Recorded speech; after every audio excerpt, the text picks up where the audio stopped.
최근에 또 그 중국 그 요하 문명이라고 얘기 들어보셨죠? 홍산 문화라고 해서 1983년도 10월 달에 그 중국 그 요령성 그 홍산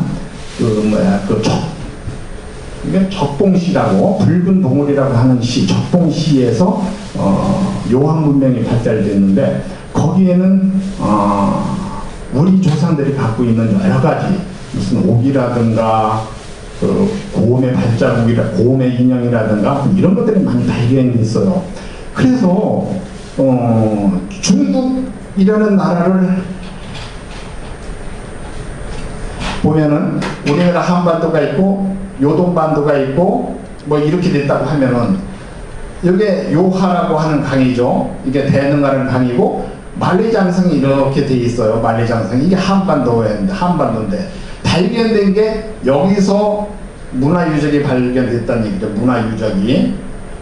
근데 이걸 갖다 홍산문화라고 합니다. 홍산문화 1983년도 10월 달에 발견이 됐는데, 그때서부터 중국이 깜짝 놀라서 지금 얘기하는 뭐 동북공정을 하기 시작한 이유가, 그동안 중국이라는 나라는 만리장성 이남이 자기 거라고 생각을 했는데, 그래서 세계 4대 문명에서 중국이 제일 앞서지 않는다 뭐 이런 얘기를 했는데, 여기서 발견된 것이 중국 이 황하 문명보다도 훨씬 1000년, 2000년 앞서는 문명이 발달되다 보니까 갑자기 뭐 이쪽 베이징에다가 삼중조 시조당이라고 하는 뭐 그동안 치유, 우리 조상이라고는 치유를 자기도 조상이라고 취급을 안 했는데, 갑자기 그 치유도 모시면서 황제, 염제, 치유를 모시는 그 시조당을 만들면서 이쪽 역사를 편입하기 시작을 한 거잖아요. 그래서 여기 있는 모든 문화가 결국 중국하고는 전혀 관계없이 우리나라 거라고 하는 증명이 이렇게 나타나는데, 여기에서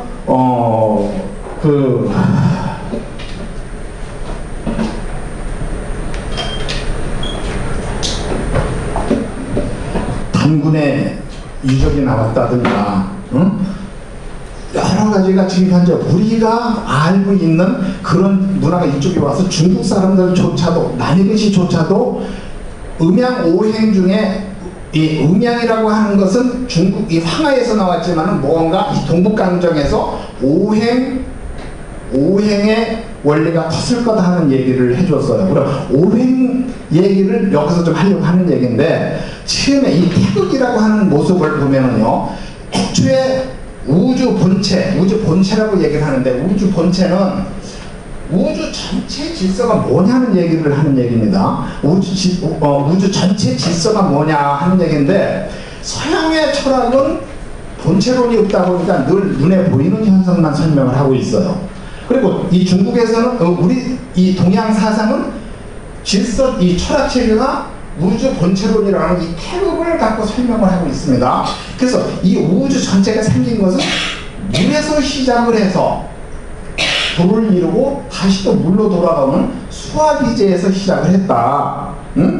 물이 불로 변하는데 여기에 중간 역할은 목이라고 하는 성분이 하고, 나중에 불이 물로 변하는 것은 금이라는 성분이 작용을 한다, 이렇게 설명을 하면서, 여기에서 제일 먼저 생긴 것을 임수, 물인데 임수를 여기서 표현하는 임수가 애초 최초로 생긴 물질인데, 우주 공간에서 제일 먼저 생긴 물 하나의 점이다 해서 이게 임수가 변형된 글자인데, 서양에서는 이거를 하나의 임이다, 이 물을 임수라고 하다 보니 하나의 임이다 이렇게 표현한 사람들이 있어요. 이 물이 동시에 불로 변하는데 목이라는 중간 역할, 매개 역할을 했다. 그래 지금 현대과학에서 과학으로 밝혀지는 게 태양이 수화운동을 하고 있어요. 태양이 지금 운동을, 우리가 불이라고 하는 게 어째서 수화운동을 하냐 의심이 가는데, 현대과학에서 밝혀지고 있는 것이 H2O라고 하는 물이라고 하는 것이 결국 수소가 산소가 모여서 되는 물질이다 보니까 수소도 타는 거고 산소도 타는 거란 얘기죠. 그래서 이 태양이 수화 운동을 하고 있는 게 현대 과학에서 밝혀지고 있어서 동양에서 수천 년 전에 태극이라고 해서 설명한 우주 본체론에 대한 설명이 이제 증명으로 나타나고 있거든요. 그러니까 태초에 우주가 생긴 것이 태극이라고 하는 이 설명을 통해서 우리가 여기서 생겨났다. 그러면 이 태극은 우리가 실제 있기 전에 어떤 거 철학적인 체계니까 지금 우리가 과학을 아무리 해도 과학이 지금 시대가 우리가 과학 시대인데 과학은 팩트에 보이는 그 현상만 알 뿐이지 않습니까? 그래서 과학은 아주 세밀하게 들어가서 많은 것을 구분해 놨는데 진짜 진리를 알지 못하다 보니까 방향을 못 잡고 있어요. 그렇다고 하면은 철학이라고 하는 게 과학이 만들어 놓은 그 편리를 철학이 정리정돈해서 세상에 이치가 이런 거다 밝혀줘야 되는 것이 동양 철학이라 하는 얘기죠. 그럼 서양은 과학이 발전하는 나라다 보니까 전부 다 분석하고 따지고 했어요. 근데 동양은 일찍이 옛날서부터 모든 것을 통합하면서 하나의 원리로부터 나왔다는 것을 여러 방면 우리가 인생살이 하는 모든 분야에서 모든 철학제가 다 적용이 되게끔 발전시켜 왔다는 얘기죠. 그래서 여기서 물이라고 하는 것은 애초에 처음 생긴 물질로서 물이고 물이 생기고 나서 불이 생기는 과정에서 목이라는 거. 그럼 우리 그럼 일반적으로 현상에 나타나는 목을 놓고 물은 나무라고 하는 성질이 실제 나무는 아니고 위로 올라가는 성분인데 나무를 통해서 불로 화하고 번화를 하고 나서 나중에 가을이 되면은 다시 물로 돌아가는 작용을 계속 반복하고 있는데 크게는 우리 지구는 24절기 1년 360을 통해서 하고요. 더 큰 물체 우주 전체는 누구예요?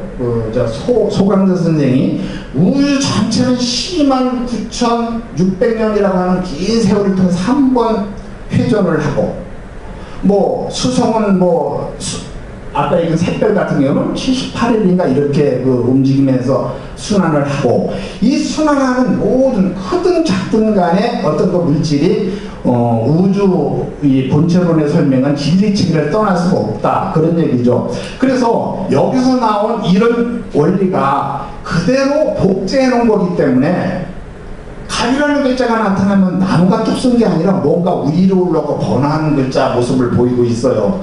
그래서 제가 방송에서 특별히 맞춰도 안 맞춰도 참 우스운 얘기고요. 이 공부를 하다 보니까 사주 8자 기운이 운이 언제 좋느냐 나쁘냐 하는 그런 거를 보는 학문이 아니고 우주 전체에서 지금 현재 과학이 발전하고 모든 일들이 번잡하게 분화하는데 그 분화하는 과정에서 일신만용이라고 해서 목화도 금수가 이게 분화해서 오늘날까지 모든 방면을 입었다. 그러니까 쭉 타고 들어가면 지금 현재 플라스틱 병 같은 것도 지금 우리가 화학 제품이긴 한데 거기서 단계를 찾아보면 결국 이 정이라는 기운이 하늘에서 내려서 만든 거다. 10가지로 귀납되기 때문에 우리가 지금 현재 모든 물질을 우주 본체에 맞춰서 판단할 수가 있어요. 근데 이 공부가 쉽지도 않고 제대로 나와 있는 책도 없다 보니까 공부하는 굉장히 난해하죠. 저도 이 공부를 오랫동안 했지만 아직도 제가 아는 범위가 좀 미약하기도 하고 그 다음에 이 공부가 사람 사주를 보면서 운이 좋다 나쁘다 그런 걸 보는 학문도 아니고 우주 질서를 담은 너무 큰 학문이기 때문에 너무 커서 사람들이 이렇게 이 사주팔자가 대단한 학문인데도 대단한 줄 모르고 있어요. 단순하게 운만 보는 이런 학문으로요. 그래서 제가 오늘 이제 직강이라고 해서 뭐 책에 관해서 얘기도 그렇고, 이제 오신 분들한테 이제 과학이라는 얘기를 하려고 하다 보니까 자꾸 어렵게 접근에 대해서 또 이해도 좀 어려울 텐데, 제가 잠깐 진행 말씀드리겠습니다. 선생님께서 워낙에 학자세요, 학자. 배우고 열심히 연구하시고 하시다 보니까 오늘 아마 대중 강연회에 맞는 여러분들의 질문과 응답을 받으면서 하는 것이 제가 판단하기에는 더 이렇게 여러분에게 쏙쏙 다가가는 어떤 내용이 전달될 것 같습니다. 그래서 조금 앞당겨서 그 선생님께 뭐 역학이나 아니면 하다못해 자기 운명이나 이런 질문도 좋고, 또 뭐 전혀 이해가 안 된다, 지금까지 말씀하셨던 게 하나도 모르겠다, 그래서 전혀 엉뚱한 질문을 하셔도 좋으니까 허심탄회하게 아무 질문이나 적극적으로 해주시기 바랍니다. 그러면 선생님께서 이제 그걸 실마리로 해서 이렇게 답변을 풀어가시는 게 더 유익할 것 같습니다.